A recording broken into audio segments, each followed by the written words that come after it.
بسم اللہ الرحمن الرحیم۔ السلام علیکم۔ پروگرام الکلام میں خوش آمدید۔ میں ہوں آپ کا میزبان محمد شعیب رضا۔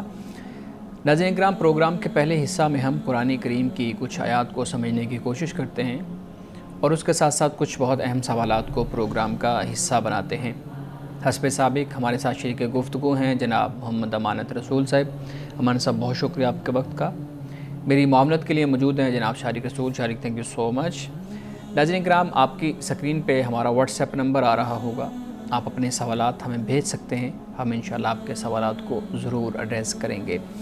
امانت صاحب، ہم نے سورۃ الشعراء جو ہے نا وہ اپنے اختتام کو پہنچی ہے، اس کا ہم نے بہت اچھے طریقے سے تفصیلی ایک ایک آیت کو سمجھنے کی کوشش کی ہے۔ ہمارے ناظرین کے لیے بتائیے گا، اب آپ کون سی صورت شروع کریں گے، کس کو ہم سمجھنے کی کوشش کریں گے؟ بسم اللہ الرحمن الرحیم۔ آج سے ہم سورۃ یاسین کا آغاز کر رہے ہیں اور سورۃ یاسین قرآن مجید کی 36ویں سورت ہے، 36۔ تو اس سورت کا نام ہی یاسین ہے اور آغاز بھی اس سورت کا یاسین سے ہی ہو رہا ہے، انہی الفاظ سے ہو رہا ہے۔ صحیح۔ بسم اللہ الرحمن الرحیم۔ فرمایا یاسین والقرآن الحکیم، قسم ہے قرآن حکیم کی، یعنی وہ قرآن کے جو حکمت بھرا قرآن ہے۔ انکا لامن المرسلین، کہ بے شک آپ یقیناً رسولوں میں سے ہیں۔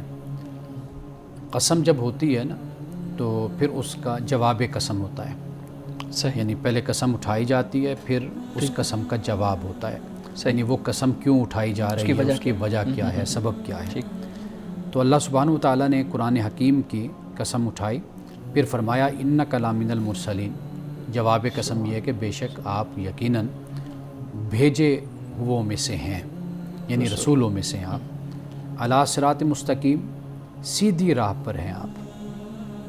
یہ دو باتیں رسول اللہ صلی اللہ علیہ وسلم کے بارے میں اللہ پاک نے فرما دی، آپ کو مخاطب کر کے، یعنی ایک تو یہ آپ پر کوئی الزام یا تہمت، تو اس کا جواب دے دیا کہ بے شک آپ رسولوں میں سے ہیں۔ رسولوں جو جمع ہے، مرسل کی جمع مرسلون یا مرسلین، ٹھیک ہے، تو یہ جمع بتا رہی ہے کہ گویا کہ اللہ پاک یہاں پہ یہ بیان فرما رہا ہے کہ آپ انہی رسولوں میں سے ایک رسول ہیں جو پہلے میں نے بھیجے۔ حضرت آدم سے لے کر حضرت مسیح علیہ السلام تک جو رسول آئے ہیں، نبی آئے ہیں، آپ بھی اسی طرح آپ ایک پیغمبر ہیں جو آپ کو ہم نے بھیجا ہے۔ صحیح۔ اور ساتھ یہ بھی بیان کر دیا علی صراط مستقیم، صراط مستقیم پر ہیں، یعنی جو بھی پیغمبر، جو بھی رسول آتا ہے وہ سیدھی راہ پر ہی ہوتا ہے۔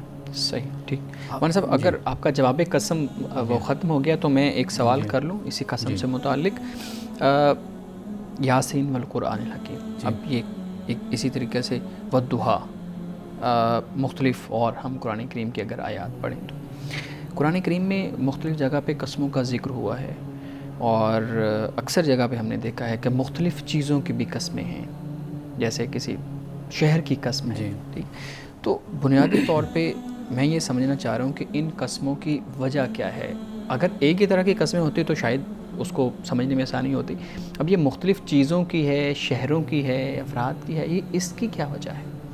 دیکھیں، جس چیز کی قسم اٹھائی جاتی ہے نا، اس کی اپنی ایک اہمیت ہوتی ہے، یعنی ہمیں جو محبوب ترین چیز ہماری ہوگی ہم اس کی قسم اٹھائیں گے، یعنی جیسے انسان اپنے بچوں کی قسم اٹھا لیتا ہے یا والدین کی قسم اٹھاتا ہے، یا جو شخص سامنے ہوتا ہے اسے انسان یہ کہتا ہے بھئی تم مجھے سب سے زیادہ عزیز ہو، میں تمہاری قسم اس کی اہمیت کے پیش پہ نظر اٹھاتا ہوں میں۔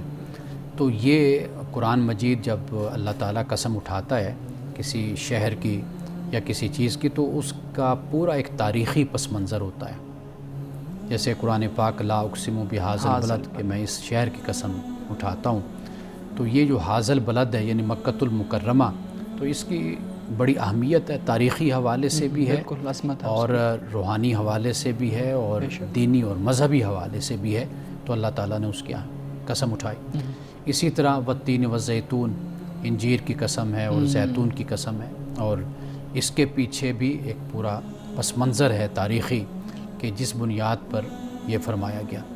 تو لہٰذا قرآن مجید میں وہی اسلوب اور انداز ہے کہ جسے ہم یا عرب کے لوگ بہت آسانی کے ساتھ سمجھ سکتے ہیں کہ اللہ سبحانہ و تعالیٰ نے اس کی قسم کیوں اٹھائی ہے۔ صحیح ہے، صحیح۔ لیکن پھر ایک مختصر ایک یہ بھی جزوی طور پہ سوال ذہن میں پیدا ہوتا ہے، میرے خیال میں شارک بھی اس پہ کوئی سوال کرنا چاہ رہے ہیں، اگر آپ کا سوال میری بات سے ریلیٹڈ ہوا تو آپ ایڈ کیجیے گا۔ اللہ رب العزت کو ضرورت کیوں محسوس ہوئی اس قسم کی؟ مطلب اللہ رب العزت کی ذات تو کسی کو کوئی اس پہ شک نہیں ہے نا، وہ ایسی ذات نہیں ہے جس کو ضرورت محسوس ہو کہ اپنی بات کو منوانے کے لیے کوئی قسم اٹھائی جائے۔ ہم تو اپنی بات کی اہمیت کو اجاگر کرنے کے لیے قسم اٹھاتے ہیں، یا اس کے اندر مزید تقویت کے لیے قسم اٹھاتے ہیں۔ تو اللہ رب العزت کو اس کی ضرورت کیوں محسوس ہوئی؟ اللہ سبحانہ و تعالیٰ کو اس کی ضرورت نہیں ہے، ضرورت ہمیں ہے، مخلوق کو اس حوالے سے ضرورت ہے۔ کوئی شک نہیں۔ اللہ سبحانہ و تعالیٰ نے اس لیے قسم اٹھائی تاکہ ہمیں اس طرف متوجہ کرے کہ جب اللہ قسم اٹھا رہا ہے تو اس کی وجہ اور اس کا سبب کیا ہے، کیوں اللہ قسم اٹھاتا ہے۔ تو لہٰذا ہماری توجہ کے لیے قسم اٹھائی گئی تاکہ ہم اس نقطے پر اور اس لفظ پر یا اس اسم پر، نام پر یا اس مقام پر ہم تدبر کریں، تفکر کریں، ہم سوچیں، متوجہ ہو جائیں، تاکہ ہم ایمان کی طرف راغب ہوں، ہم روحانیت کی طرف راغب ہوں۔ تو اصل مقصود اس کا یہی ہوتا ہے۔ یعنی آپ دیکھ لیجئے کہ اگر ہمارے معاشرے کا کوئی بڑا انسان ہے تو اگر وہ کوئی قسم اٹھاتا ہے تو ہم اس کی قسم کو یا اس کی بات کو بڑی اہمیت دے رہے ہوتے ہیں، کیونکہ یہ ایک بڑا انسان ہے ہمارے معاشرے کا، ہمارے خاندان کا۔ تو اللہ سبحانہ و تعالیٰ اس کائنات کا خالق ہے، وہ مالک ہے، تو وہ اگر قسم اٹھاتا ہے تو واضح بات ہے کہ وہ کسی اہم نقطے کو بیان کرتا ہے یا کسی اہم بات کی طرف ہماری توجہ دلاتا ہے، تو لہٰذا وہاں پر پھر قسم اٹھائی جاتی ہے۔ صحیح۔ شارک آپ بھی کوئی اس پہ سوال کرنا تھے؟ میں یہ جاننا چاہتا ہوں کہ ہمارے یہاں قسم کی بات چل رہی ہے تو ہمارے ہاں چھوٹی چھوٹی باتوں پر قسم کھائی جاتی ہے، اور ایک یہ ہمارے ہاں بلیف پایا جاتا ہے کہ اگر ہم قسم کھاتے ہیں تو جس کی قسم کھاتے ہیں وہ انسان، اگر جھوٹی قسم اس کی کھائی جائے تو وہ انسان جو ہے وہ پھر دنیا میں نہیں رہتا، وہ مر جاتا ہے، اس کو نقصان ہوتا ہے۔ ہاں جی۔ اور قسم کی کیا حدود ہونی چاہیے؟ ہمارے ہاں جس طرح ہر بات پر، ہر چھوٹی بات پر قسم اٹھائی جاتی ہے، تو کیا حدود متعین ہونی چاہیے کہ کس بات پر قسم اٹھائی جاتی ہے؟ ایک تو قسم ہوتی ہے لغو، جس کو کہا جاتا ہے، یعنی لغو اس طریقے سے کہ عادت ہوتی ہے، لوگ واللہ کہتے ہیں، تکیہ کلام ہوتا ہے، تو اس پر تو کوئی بھی پکڑ نہیں ہے۔ لیکن یہ ہے کہ جو قسم انسان بہت ہی، قرآن پاک نے لا یؤاخذکم اللہ باللغو فی ایمانکم، کہ جہاں پر تم لغو قسم اٹھاتے ہو تو قرآن کہتا ہے اس پر تو کوئی پکڑ نہیں ہے۔ لیکن پکڑ کہاں پر ہے؟ کہ جہاں پر تم اپنی قسموں کو پکا کر لیتے ہو، جہاں پر پکا کرتے ہو تو وہاں پر پھر اس کو پورا نہ کرنے کی صورت میں پھر آپ کفارہ آپ دیتے ہیں۔ تو ایک اور قسم ہوتی ہے جسے غالباً غموس کا لفظ اس کے لیے استعمال کیا جاتا ہے۔ وہ قسم اس طرح کی ہوتی ہے کہ جو ایک آپ حرام چیز پر کوئی قسم کھاتے ہیں، یعنی وہ کوئی لازم اگر آپ کریں تو اس کو پورا کریں تو وہ ایک گناہ کا کام ہو جاتا ہے، تو اس کی بھی کوئی حیثیت نہیں ہوتی۔ تو اصل جو قسم ہوتی ہے وہ عقدتم الایمان کی ہوتی ہے، کہ جہاں پر تم اپنی قسم کو پکا کرتے ہو، تمہارا پکا ارادہ ہوتا ہے، تو وہاں پر اس کو پورا کرنا تم پر لازم ہوتا ہے۔ باقی یہ بات کہ کسی کو نقصان ہوتا ہے تو اس سے کسی کو نقصان نہیں ہوتا، یہ صرف ایک وہم ہی ہے۔ جیسے ہم کہہ دیتے ہیں کہ اب سر کی قسم کھا رہے ہیں تو وہ اگلا بندہ کہتا ہے یار میری جان کے پیچھے کیوں پڑے ہوئے ہو تم، اس طرح سے یعنی اس سے دوسرے کا کوئی نقصان نہیں ہے۔ لیکن یہ ہے کہ بہرحال اسلام میں سب سے زیادہ جو سب سے بڑی اہمیت ہے نا، وہ یہ ہے کہ انسان جو وعدہ کرے، چاہے وہ مخلوق سے کرے یا خالق سے، اس کو ہر صورت میں انسان پورا کرے۔ یہ در حقیقت دین میں اس کی اہمیت ہے۔ صحیح جی، مان صاحب آگے آئے۔ اب اس کے بعد فرمایا کہ تنزیل العزیز الرحیم، کہ یہ جو قرآن ہے یہ نازل کیا گیا ہے کس کا؟ عزیز الرحیم کا نازل کرتا ہے۔ عزیز یعنی غالب، رحیم رحم کرنے والا، اللہ سبحانہ و تعالیٰ کی ذات۔ نازل کیوں کیا؟ فرمایا کہ لِتُنذِرَ قَوْمًا مَا أُنذِرَ آبَاؤُهُمْ فَهُمْ غَافِلُونَ، کہ تاکہ آپ ڈرائیں قوم کو، کہ وہ قوم کہ جسے پہلے نہیں ڈرایا گیا۔ یہ کئی اور مقام پر بھی اس بات کو بیان کیا گیا کہ جن کے پہلوں کو، آبا کو نہیں ڈرایا گیا، فَهُمْ غَافِلُونَ، تو وہ بے خبر ہیں۔ یعنی یہ وہ قوم ہے جو بنو اسماعیل جس کو کہا جاتا ہے، کہ حضرت اسماعیل علیہ السلام آئے، پھر رسول اللہ صلی اللہ علیہ وسلم ان میں تشریف لائے، درمیان کا جو ایک طویل عرصہ ہے تو وہ کوئی پیغمبر نہیں آیا، تو لہٰذا بنو اسماعیل کی طرف تو یہ فرمایا کہ ان کو آپ ڈرائیے، کہ جن کے آبا کو، ان سے جو پہلے تھے ان کو نہیں ڈرایا گیا تھا، تو یہ ابھی تک اس سے بے خبر ہیں، غافل ہیں۔ صحیح صحیح مولانا صاحب، ایک لفظ یہاں پہ میں اس کی وضاحت مزید چاہوں گا۔ ہم جب تنزیل العزیز الرحیم پڑھتے ہیں تو اردو میں جب ہم سمجھنے کی کوشش کرتے ہیں تو لکھا ہوتا ہے نہایت اہتمام کے ساتھ، ایک پوری اصولی طریقہ کار کے ساتھ۔ اس کو سمجھائیے گا کہ یہ نہایت اہتمام کے ساتھ، اس کی وجہ کیا ہے، کیوں یہ ضرورت محسوس ہوئی کہ یہ بتایا جائے کہ نہایت اہتمام کے ساتھ قرآن نازل کیا گیا؟ دیکھیے، اصل جو اہل لغت ہے نا، جو علماء ہیں، وہ جب لفظ کو دیکھتے ہیں تو اس لفظ کے معنی کو پھر وہ اس طریقے سے متعین کرتے ہیں۔ ٹھیک، یعنی مثال کے طور پر آپ دیکھیے، تنزیل جو ہے یہ باب تفعیل سے ہے، جی، تو نزل ینزل و تنزیل، تو اس میں شدت پائی جاتی ہے، تو لہٰذا جب وہ تنزیل العزیز الرحیم ترجمہ کرتے ہیں تو اس سے مراد بڑے اہتمام کے ساتھ جسے نازل کیا گیا ہو، اس کے لیے پھر وہ یہ ترجمہ اس کا، یہ معنی اس کا کرتے ہیں۔ صحیح۔ مولانا صاحب آگے آیات ہم ایک وقفے کے بعد پڑھتے ہیں۔ ناظرین کرام، یہاں وقت ہوا چاہتا ہے ایک بریک کا، ہمارے ساتھ رہیے گا۔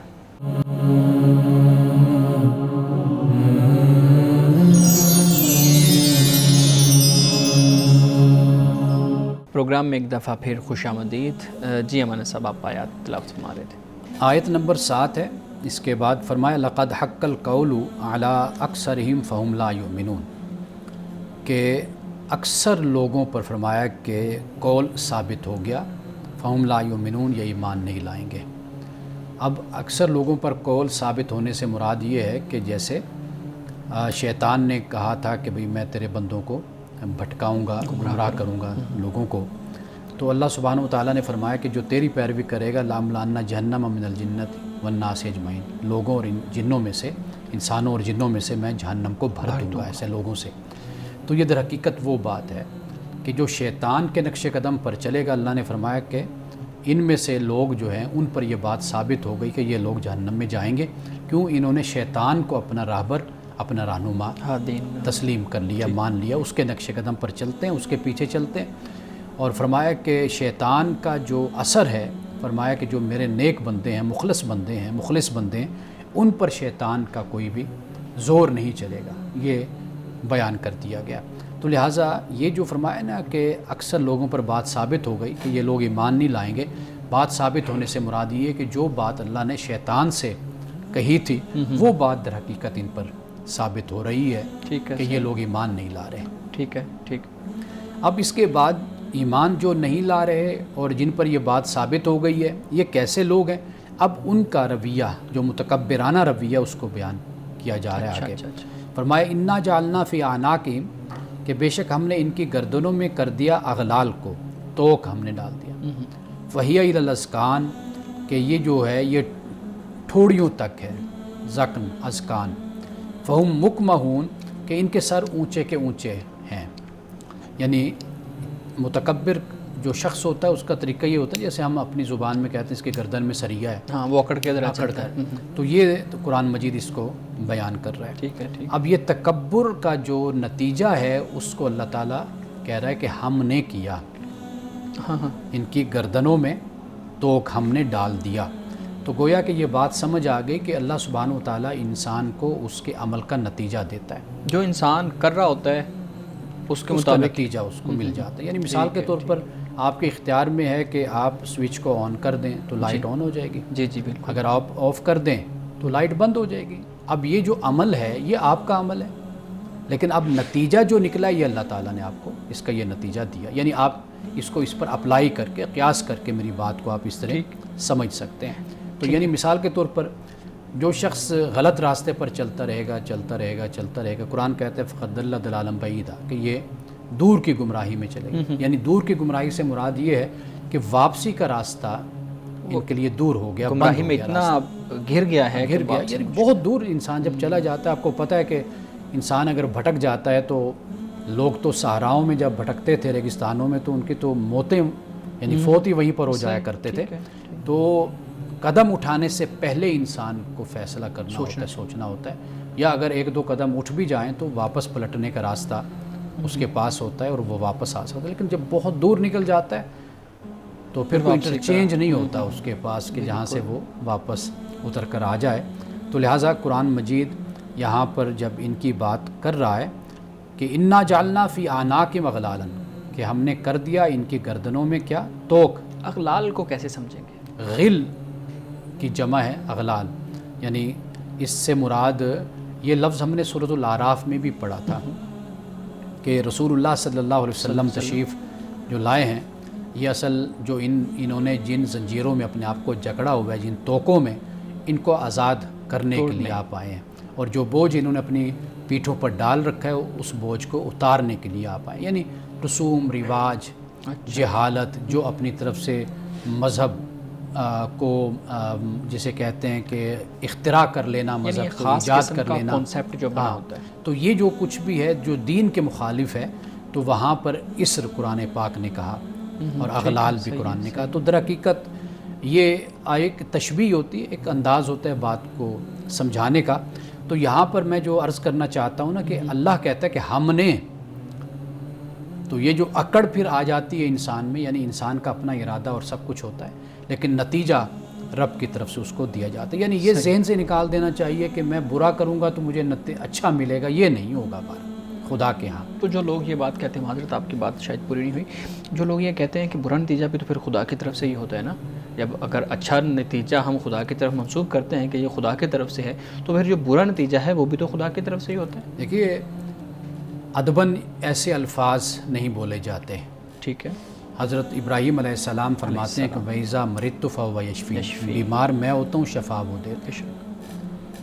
انسان بد پرہیزی کرتا ہے تو بیمار ہوتا ہے تو شفا خدا کی طرف سے آتی ہے. تو لیکن اصل جو معاملہ ہے کہ اگر آپ بد پرہیزی کریں گے تو واضح بات ہے کہ اللہ کا جو ایک آٹو سسٹم خدا نے بنا دیا ہے وہ یہی ہے نظام کہ آپ اگر برا کرتے ہیں تو نتیجہ آپ کو ایز اٹ از وہی اس کا آپ کو ملتا ہے. تو یہاں پر جو فہم مکمہون کہا، اس پہ میں بات ختم کروں گا پھر آپ کے سوالات ہوں گے. تو مکمہون عربی زبان میں آپ یوں سمجھ لیجیے جیسے اونٹ ہوتا ہے نا، ٹھیک ہے، تو اونٹ کو اس طرح پیچھے کر کے اس کی گردن کو کیا جاتا ہے، باندھا جاتا ہے. اچھا، وہ ایک حد تک آگے گردن کر سکتا ہے، ہاں بالکل، یا اٹھا سکتا ہے. تو اس کو مکمہون عربی زبان میں یہ کہتے ہیں. یعنی ان کی یہ حالت ان کی ہو جاتی ہے تکبر کی وجہ سے. ان کے متکبرانہ جو رویہ ہے، سرکش رویہ، اس کو در حقیقت قرآن پاک نے یہاں بیان کیا ہے. صحیح ہے مولانا صاحب، بہت شکریہ. اب یہ جو الفاظ آپ بیان کر رہے تھے، اسے جو عربی دان ہیں، جو عربی پڑھنے والے ہیں، سمجھنے والے ہیں، وہ جب قرآن کو پڑھتے ہیں تو ان کو کتنا ایک فصاحت و بلاغت اور ان کو کتنا مزہ آتا ہوگا اس کو سمجھنے میں.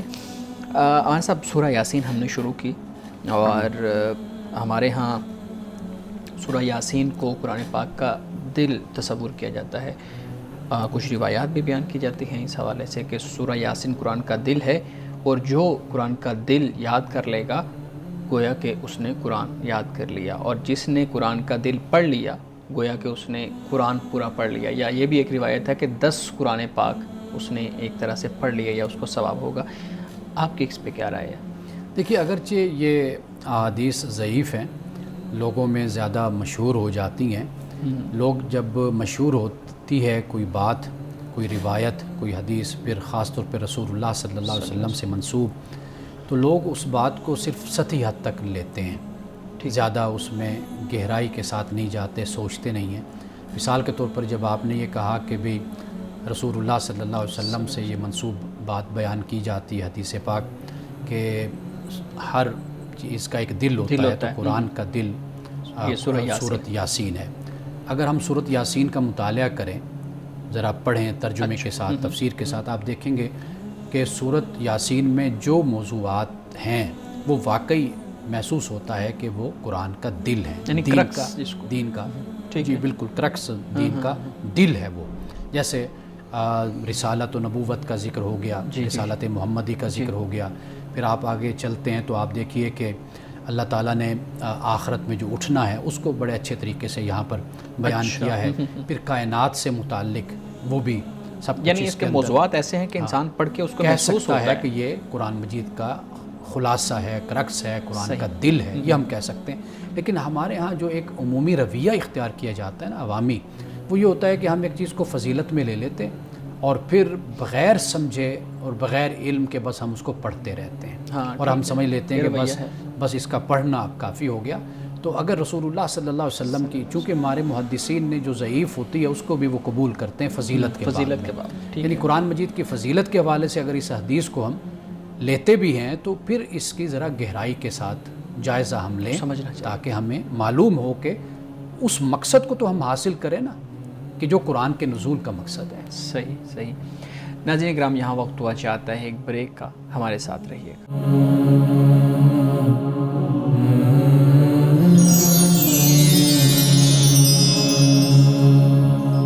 پروگرام میں ایک دفعہ پھر خوش آمدید۔ مولانا صاحب، جو روایت جس پہ ہم گفتگو کر رہے تھے، آپ نے بتایا کہ ضعیف روایت کو فضائل کے ابواب میں قبول کیا جاتا ہے، اسی طرح کی کچھ اور روایات بھی آپ کے سامنے پڑھتا ہوں۔ ہمارے ہاں کہا جاتا ہے کہ جس شخص کی جان نکل رہی ہو، اس کے قریب بیٹھ کے جب سورہ یاسین پڑھی جاتی ہے تو اس کی جان نکلنے میں آسانی ہو جاتی ہے۔ ایک یہ پھر یہ بیان کیا جاتا ہے کہ دن کے وقت اگر اس کو پڑھیں گے تو رزق میں اضافہ ہو جائے گا، گناہ معاف ہو جائیں گے، آپ کے گھر سے جادو کا خاتمہ ہو جائے گا۔ یہ جو روایات ہیں ساری سورہ یاسین کے پڑھنے سے، یہ واقعی یہ چیزیں ہو جاتی ہیں؟ دیکھیے، جو آپ نے پہلی روایت بیان کی ہے نا، آپ حکمت یہ دیکھیے کہ اگر کوئی شخص حالت نزا میں ہے، دنیا سے رخصت ہو رہا ہے، وہ جس تکلیف میں ہے، علماء نے یہ کہا ہے کہ اگر آپ اسے یہ کہیں گے کلمہ پڑھو تو وہ خدا نہ خواستہ وہ انکار نہ کر دیں، کیونکہ وہ جس حالت تکلیف میں ہے، اذیت میں ہے۔ اس کا طریقہ یہ ہوتا ہے کہ آپ اس کے سامنے کچھ پڑھتے رہتے ہیں، وہ آپ کلمہ پڑھیں، آپ سورۃ یاسین پڑھیں، کچھ اور پڑھیں، تاکہ وہ کانوں کے ذریعے سے وہ سنتا رہے، اور اس کی روح جسم سے نکلتی ہے، پرواز کرتی ہے، تو وہ جس کیفیت میں ہے تو وہ سنتا رہے۔ اچھا، تو اس میں یہ ایک حکمت کی بات نظر آتی ہے کہ آپ مرنے والے کے سامنے آپ کچھ کلمے پڑھتے رہتے ہیں، تو کہنے کے بجائے آپ پڑھیے۔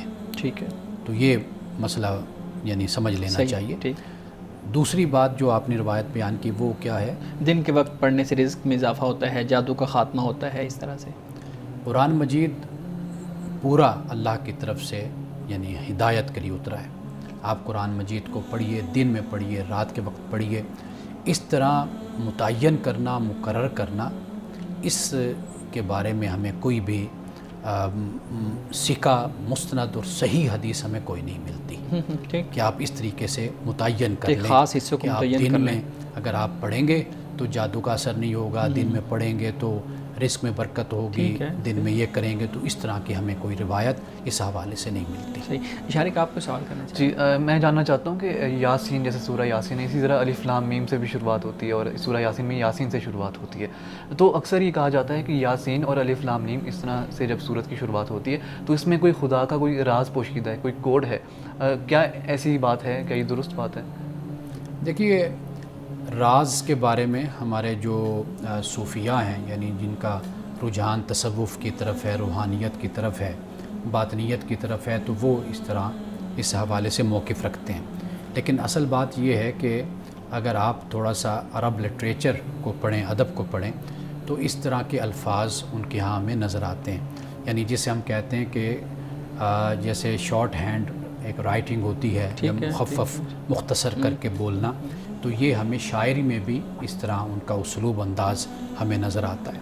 تو لہٰذا وہ صوفیاء کا اور جو اہل روحانیت ہیں ان کا اپنا نقطہ نظر ہے، وہ اس طرح بیان کرتے ہیں، لیکن قرآن مجید جس انداز سے ان الفاظ کو بیان کرتا ہے، میں صرف ایک بات اس پہ یہ بیان کروں گا کہ آپ دیکھیے کہ کفار نے، مشرکین نے اس پر کوئی اعتراض نہیں کیا، ورنہ اگر کوئی وحی اترتی تھی تو ان کے خلاف کوئی ہوتی تھی یا خلاف مزاج یا کوئی نقطہ، کوئی بات ان کو مل جاتی تھی تو وہ چھوڑتے نہیں تھے، مذاق کرتے تھے، تضحیک کرتے تھے، تمسخر کرتے تھے۔ اگر اس کا کوئی معنی نہ ہوتا یا اگر اس کو نہ سمجھا جا رہا ہوتا عرب کے معاشرے میں تو وہ ضرور اس پر اعتراض کرتے اور کہتے کہ اے محمد یہ کیا نازل ہوا آپ پہ صلی اللہ علیہ وسلم کہ یہ الف لام میم ہے، یہ کاف ہا یا عین صاد ہے، یہ یاسین ہے، طٰہٰ ہے، یہ کیا نازل ہو گیا آپ پر؟ تو ایک روایت بھی ہمیں ایسے نہیں ملتی کہ کسی کافر نے اس کا مذاق بنایا اس وقت۔ تو گویا کہ اس سے یہ معلوم ہوتا ہے کہ کفار کو، عرب کے لوگوں کو پتہ تھا کہ اس کا کیا مطلب ہوتا ہے اور یہ کیا عرب کے معاشرے میں کس اسلوب میں اس کو استعمال کیا، کیونکہ وہ اہل زبان تھے نا، اس لیے اہل زبان تھے۔ مولانا صاحب آخری روایت اس سے متعلق پڑھوں گا، بہت سے ہمارے ہاں روایات اس طرح کی ہیں، لیکن میں چاہوں گا کہ میں آخری روایت پڑھ کے پھر ہم چاری کے بہت اہم سوالات ان کی طرف جاتے ہیں۔ سورہ یاسین کو اس طرح پڑھنے کا طریقہ کار جو ہے، جیسے مبین کے ساتھ پڑھنا، ہر مبین کے بعد آیت الکرسی پڑھنا، پھر سورہ کوثر پڑھنا، یا پھر سورہ اخلاص پڑھنا، یا اور صورتیں یا آیات ملا دینا، اور ہمارے ہاں تو وہ ایک مروجہ کتابی شکل میں بھی موجود ہے نا، یہ مبین والی یاسین اس کو کہتے ہیں۔ یہ طریقہ کار کب رائج ہوا اور اس کی ریزن کیا تھی؟ کیا رسول اللہ صلی اللہ علیہ وسلم سے روایت ہے یہ؟ دیکھیے، نہ قرآن اس کو بیان کرتا ہے، نہ رسول اللہ صلی اللہ علیہ وسلم کی کسی مستند اور صحیح حدیث میں اس کو بیان کیا گیا۔ اور آپ حیران ہوں گے کہ ہمارے وہ مفسرین کہ جو تفسیر میں ہر طرح کی روایات لے آتے ہیں، ٹھیک ہے، ہر طرح کی روایات، یعنی ضعیف بھی لے آئیں گے بلکہ موضوع بھی لے آئیں موضوع گے، روایت۔ انہوں نے بھی اس کو بیان نہیں کیا۔ اچھا، انہوں نے بھی اس کو مثال بیان کے نہیں طور کیا۔ پر آپ تبری کو لے لیں، آپ ابن کثیر کو لے لیں، انہوں نے بھی یہ جو مبین ہمارے ہاں جس طریقے سے رائج ہے، انہوں نے بھی اس طرح کی کوئی بات اپنے ہاں بیان نہیں کی، حالانکہ وہ بہت کچھ بھی بیان کر دیتے ہیں۔ یعنی مثال کے طور پر تفسیر کشاف ہے جس کا ہم ترجمہ کروا رہے ہیں، امام زمخشری نے ہر صورت کے آخر میں ایک روایت نقل کی ہے کہ رسول اللہ صلی اللہ علیہ وسلم نے فرمایا، ٹھیک ہے۔ اب اس کے نیچے جب اس کی تخریج کی گئی، تحقیق کی گئی، تو وہ روایت صرف ضعیف نہیں، موضوع ہے، من گھڑت ہے، اچھا، لیکن علامہ زمخشری نے اس کو بیان کر دیا۔ ذکر کیا۔ اسی طرح ابن کثیر، علامہ ابن کثیر کے حوالے سے بیان کیا جاتا ہے کہ وہ بہت زیادہ روایات کو لاتے ہیں، یعنی تفسیری مواد میں اپنے جو ان کی تفسیر ہے اس میں بیان کرتے ہیں، لیکن انہوں نے بھی اس کو بیان نہیں کیا۔ تو لہٰذا ایسی باتیں، یہ بے پر کی باتیں ہوتی ہیں، عوام میں مشہور ہو جاتی ہیں، لوگ پھر اس کو ایک بھیڑ چال کے انداز میں اس کو لے لیتے ہیں، پھر اس پر تحقیق نہیں کرتے۔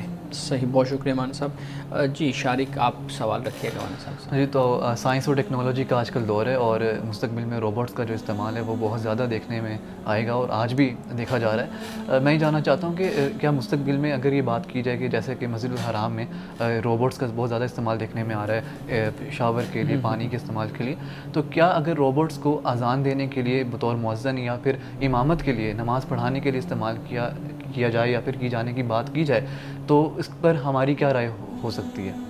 جی دیکھیے، روبوٹ کو بہت سے کاموں کے لیے استعمال کیا جا سکتا ہے، یعنی ہو بھی رہا ہے، اذان سکھانے کے لیے استعمال کیا جا سکتا ہے، ایز اے معلم، as a trainer, as a teacher. اسی طرح نماز ہے، امامت ہے، نماز ہے، اس کی تعلیم کے لیے روبوٹ استعمال ہو سکتا ہے۔ حج کی ادائیگی اور مناسک سکھانے ہوں، اس کے لیے استعمال ہو سکتے ہیں۔ بہت سے اور راستے ہیں، لیکن یہ چونکہ عبادت ہے، دیکھیے معاملات اور عبادات میں بڑا فرق ہوتا ہے۔ عبادات میں کسی طرح کا کوئی اجتہاد نہیں ہوتا اس طریقے سے، یعنی مثال کے طور پر ہم رکعتوں پر، رکوع پر، سجود پر، قیام پر کوئی اجتہاد نہیں کر سکتے۔ 5 وقت کی نماز ہے، ہم اس کو 3 نہیں کر سکتے۔ جو طریقہ اللہ اور اس کے رسول نے بتایا، ہم نے اس کو ہر صورت میں فالو کرنا ہے۔ بالکل بجا لانا۔ روبوٹ سے اور بہت سے کام لیے جا سکتے ہیں، لیکن جو عبادات ہیں، مثال کے طور پر آپ نماز پڑھتے ہیں، اب نماز میں نمازی کا ایمان ہوتا ہے، ایمان کی بنیاد پر وہ مکلف ہوتا ہے۔ نماز میں امامت ہو یا نمازی ہو، وہ نیت ہوتی ہے امام کی۔ اچھا، پھر نماز میں قیام ہے، سجود ہے، اب یہ کون کرنے والا ہے؟ جو شعور رکھتا ہے، جو عقل رکھتا ہے، وہ ان کو بجا لاتا ہے۔ یہ سارے اعمال ایمان سے متعلق ہو جاتے ہیں اور انسان سے متعلق ہو جاتے ہیں، تو لہٰذا روبوٹ کو آپ اپنے معاملات زندگی میں استعمال کریں، دنیاوی لحاظ سے کریں یا دینی لحاظ سے بھی کرنا ہے تو لوگوں کی تربیت اور تعلیم کے لیے کریں۔ ہاں، ٹھیک۔ ناظرین کرام، یہاں وقت ہوا چاہتا ہے ایک بریک کا، ہمارے ساتھ رہیے گا۔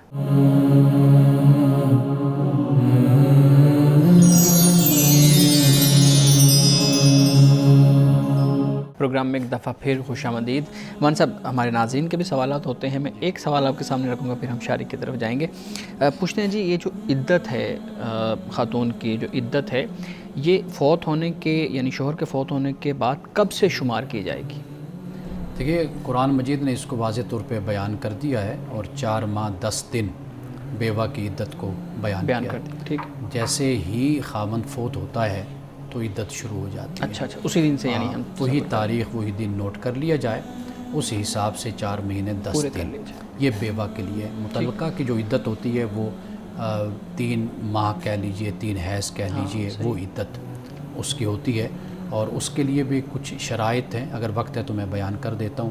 جی مختصر بیان کریں. ایک تو شرط یہ ہے کہ جو طلاق دینی ہے خامن نے وہ دے طہر میں, حالت طہر میں. ٹھیک ہے, یعنی حیض کی حالت میں, جب پیریڈز میں نہ ہو عورت, طہر کی حالت میں دے, اور پھر اس طہر میں دے جس میں اس نے جسمانی تعلق قائم نہیں کیا. ٹھیک ہے, تو یہ بھی اس کے لیے لازم ہے. بالکل ہے. جی ٹھیک ہے, بہت شکریہ. جی شارق, آپ نے بریک سے پہلے جو آپ نے بات کی تھی اس میں آپ نے بتایا تھا کہ نماز کے معاملے میں, عبادات کے معاملے میں اجتہاد نہیں کیا جا سکتا, لیکن نماز جو ہے اس میں چینجز کی بات نہیں کی جا رہی. نماز کے طریقہ کار میں اس کو کیسے ادا کرنا ہے, جیسے ہم نے لاؤڈ سپیکر کا بھی استعمال کیا, اسی طرح ہم کہہ رہے ہیں کہ ہم روبوٹ کا بھی استعمال کریں مزید ایفیشنسی کے لیے. اور ورچوئل ریالٹی کی بھی ضمن میں بات کی جاتی ہے کہ ورچوئل ریالٹی جو ایک نئی ٹیکنالوجی سامنے آ رہی ہے کہ آپ دنیا میں رہتے ہوئے, دنیا کی ایک نقل, ایک سیمولیشن ہے, آپ کہیں بھی بیٹھے ہیں گھر میں, پارک میں, آپ اس نقل میں انٹر ہو سکتے ہیں, شریک ہو سکتے ہیں. ابھی بات کی جاتی ہے کہ اگر ہم گھر میں رہتے ہوئے ایک ایسی سیمولیشن بنا لیں جس میں ہم مسجد کی نقل کریٹ کر لیں دنیا کے متوازی, تو ہم گھر میں بیٹھے ہوئے اس ٹیکنالوجی کے استعمال کے ذریعے مسجد میں پہنچ سکتے ہیں اور وہاں پر ایک سیمولیشن میں نماز ادا کر سکتے ہیں. اور ہمارا جو اوتار ہے اس کے ذریعے ہم دوسرے شخص کے اوتار سے مل بھی سکتے ہیں اور ساتھ مل کر نماز بھی ادا کر سکتے ہیں. تو اس پر آپ کیا؟ جی دیکھیے, آپ نے جو آغاز کیا نا اپنے سوال کا, تھوڑی سی میں اس کی کلیئرٹی کر دوں کہ اسپیکر, لاؤڈ اسپیکر, پہلے علماء نے اس کو کہا کہ یہ ناجائز ہے, لیکن اکثریت نے پھر وقت کے ساتھ اپنی رائے کو بدلا کہ انہوں نے کہا کہ یہ جائز ہے, استعمال کیا جا سکتا ہے. لیکن آپ دیکھیے کہ وہ جو آواز ہے وہ انسان ہی کی آواز ہے, جی, اور جو نماز پڑھا رہا ہے وہ انسان ہے, اور اسی کی آواز دوسروں تک بڑھا کر پیش کی جا رہی ہے, پہنچائی جا رہی ہے. وہ صرف آواز کو بلند کرنے کے لیے بالکل مختلف چیز ہو جاتی ہے. اب یہاں پر جو آپ نے معاملہ بیان کیا وہ یہ ہے کہ ایک انسان پاکستان میں کھڑا ہوا ہے تو وہ مسجد حرام میں پہنچ جاتا ہے, یعنی جو لفظ آپ نے ورچوئل ریالٹی کا لفظ استعمال کیا اس کو استعمال کر کے وہ وہاں پر پہنچ جاتا ہے. یہ دو باتیں بالکل مختلف ہو جاتی ہیں. تو لہٰذا اپنے ہاں جو مساجد ہیں, اپنے ہاں جو امامت ہے, اگر انسان کو اس بات کا زیادہ شوق ہے, جذبہ ہے کہ میں نماز ادا کروں, جماعت میں جاؤں, امامت میں نماز پڑھوں, تو وہ اپنی مسجد کو پھر رونق بخشے, وہاں پر جائے اور وہاں پر امام کے پیچھے وہ نماز پڑھے. ایک پہلو ہو جاتا ہے کہ جیسے مثال کے طور پر ہمارے ہاں کرونا جب آ گیا تو اس وقت یہ پریشانی ہوئی کہ کیا طریقہ اختیار کیا جائے. چلیں ایک ایکسیپشنل صورت میں, استثنائی صورت میں تو آپ کسی چیز کی اجازت حاصل کر سکتے ہیں یا اس پہ گفتگو ہو سکتی ہے مزید. لیکن ابھی تک جو رویہ ہے, جو رائے ہے, جو تحقیق ہے, وہ تو یہی ہے کہ بھئی اس طریقے سے نماز ادا نہیں ہوتی. صحیح. جی ہمارے پاس وقت ہے ابھی. اچھا, پھر یہ دیکھنے میں آتا ہے کہ جیسے اب کوئی حج حج نہیں کر سکتا, کوئی صاحب استطاعت نہیں ہے, تو کیا وہ ٹیکنالوجی کے استعمال کے ذریعے مسجد حرام میں جا سکتا ہے ورچوئل ریالٹی کے ذریعے اور حج ادا کر سکتا ہے؟ دیکھیے, حج پھر وہی نماز کی طرح عبادت ہے. ویسے زیارت کے لیے ورچوئل ریالٹی سے اگر وہ جانا چاہتا ہے مسجد حرام میں, مسجد نبوی میں جانا چاہتا ہے, روضہ رسول پہ حاضری دینا چاہتا ہے, یا وہ دیگر مقامات پر جانا چاہتے ہیں, بالکل وہ جائے, اس میں کوئی حرج نہیں ہے. لیکن حج ادا کرنے کے لیے اس کا فزیکلی وہاں پر ہونا یہ لازم ہو, یعنی اس کو ہم حج نہیں کہیں گے. حج نہیں کہیں گے ہم اس کو. اچھا, پھر اب یہ دیکھتے ہیں کہ اے آئی اور چیٹ جی پی ٹی آج کل بہت زیادہ فیمس ہے نوجوانوں میں خاص کر, تو ہم ایسی ٹیکنالوجیز کا, اے آئی کا خاص کر غلط استعمال بھی دیکھ رہے ہیں کہ ڈیپ فیک کے ذریعے لوگ جو ہیں وہ دوسروں کی نقالی کر رہے ہیں, دوسروں کے جو انٹرویوز ہیں اس کو تشکیل دے رہے ہیں, جبکہ ان لوگوں کی کوئی اجازت بھی اس میں شامل نہیں. تو کیا حدود متعین ہونی چاہیے اے آئی اور چیٹ جی پی ٹی اس طرح کی ایپس کے استعمال میں؟ اسلام کا پہلے دن سے جو سبق ہے, جو تعلیم ہے, وہ یہی ہے. آپ کی ٹیکنالوجی کہیں سے کہیں پہنچ جائے, لیکن جو اسلام کے دیے ہوئے یا مذاہب عالم کے جو دیے ہوئے اصول اور ضابطے ہیں, جو ویلیوز ہیں, اقدار ہیں, وہ کبھی نہیں قیامت تک تبدیل ہوں گے. اس کے لیے قرآن موجود ہے, سورۃ الحجرات کو آپ پڑھ کر دیکھ لیجئے, اور کئی مقامات اصول بیان کیے گئے, رسول اللہ کی سیرت کو, سنت کو دیکھ لیجئے, وہاں پر واضح طور پر ان باتوں کا بیان ہے کہ دھوکہ نہیں دینا چاہیے. اللہ نے جو جنت جہنم کا تصور ہمیں دیا, جو عقیدہ بیان کیا قرآن مجید نے, وہ بھی یہی ہے کہ انسان اچھے اعمال اچھے اخلاق کے ساتھ زندگی گزارے، اور اگر وہ بدعمالی کرتا ہے، شر پھیلاتا ہے، فساد پھیلاتا ہے، غلط راستے اختیار کرتا ہے، تو واضح بات ہے کہ دنیا میں اگر اس کو سزا نہیں ملتی، آخرت میں یقینی طور پر اس کو سزا ملے گی۔ لہٰذا جو مسلمان خود کو کہتا ہے، جو خود کو مومن کہتا ہے، وہ کم از کم حاضر جوابی کو، جو اس نے کل خدا کی بارگاہ میں حاضر ہو کر اپنے اعمال کا جواب دینا ہے، اس کو ضرور پیش نظر رکھے جب وہ اس طرح کے کام کرنے کا ارادہ کرے یا اس کی سوچ بنے۔ صحیح۔ مولانا صاحب ایک سوال میں بھی اسی سے متعلق آپ کے سامنے رکھنا چاہوں گا۔ آج کل چیٹ جی پی ٹی پہ آن لائن جو ایپس ہیں ان پہ سارا مواد موجود ہے، احادیث قرآن کریم کی آیات اور سب موجود ہیں۔ اب ہمارے ہاں فتوے کا بھی ایک کانسیپٹ ہے، تو چیٹ جی پی ٹی سے لیا گیا فتویٰ وہ ٹھیک ہوگا؟ یعنی کوئی شخص چیٹ جی پی ٹی سے فتویٰ لے سکتا ہے؟ دیکھیے چیٹ جی پی ٹی جو ہے نا، وہ انسان نے ہی اس کو تخلیق کیا ہے، اس کو بنایا ہے۔ بالکل ٹھیک۔ تو دنیا سے یہ نہیں کہ اب چیٹ جی پی ٹی ہے تو اس کے بعد اب فتاویٰ کتب ختم ہو گئی ہیں، سارا کچھ مٹ گیا ہے دنیا سے۔ ایک طریقہ ہوتا ہے جسے ہم ٹیلی کر کے دیکھنے کا، کمپیریزن کرنا ہوتا ہے۔ تو اگر چیٹ جی پی ٹی آپ کو ایک رائے دیتا ہے، ایک فتویٰ دیتا ہے، تو آپ کے پاس زندہ علماء موجود ہیں، آپ ان سے اس کے بارے میں تسلی کر سکتے ہیں، تشفی کر سکتے ہیں۔ پھر بے شک ہم بہت سی مدد لیتے ہیں چیٹ جی پی ٹی سے، اس وقت ہم لے رہے ہیں، تو وہ جائز ہے، بالکل ہم لے سکتے ہیں، لیکن آپ اس پر کلی طور پر فی الحال آپ کسی کی طرح کا بھی بھروسہ نہیں کر سکتے۔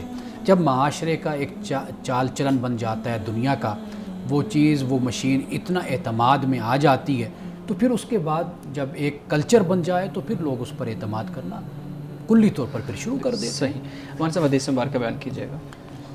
ناظرین کرام، آج کی یہ حدیث بہت ہی خوبصورت اور ہمارے لیے خاص طور پر توجہ کی طالب ہے، اور ہمیں چاہیے کہ ہم اس پر غور کریں۔